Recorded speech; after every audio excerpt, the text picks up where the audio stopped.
Hello everyone, my name is Alexa Burrow, I am your NCA coach. In continuation of our previous video, here are some more tips on preparing for the Canadian Constitutional Law portion of the NCA exam. The 8th tip.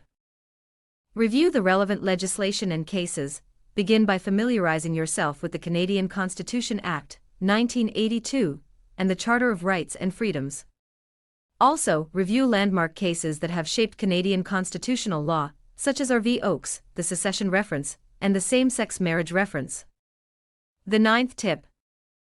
Understand the structure of Canadian government. You should have a strong understanding of the Canadian government structure, including the role of the federal government, provincial governments, and territorial governments.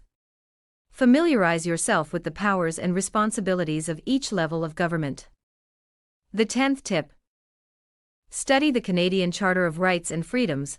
The Charter is a crucial part of Canadian constitutional law and is a focus of the NCA exam.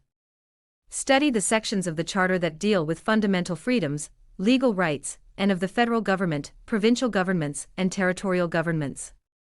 Familiarize yourself with the powers and responsibilities of each level of government. The 11th tip. Take practice exams. Practice exams can be helpful, especially when you get it evaluated from a teacher, tutor, or coach, and then discuss your gray areas and make efforts to improve.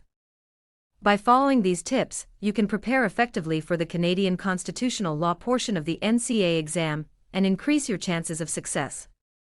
I hope these steps will help you do well in your attempt at the NCA exams. Thanks for watching. Subscribe to our channel and stay tuned for more.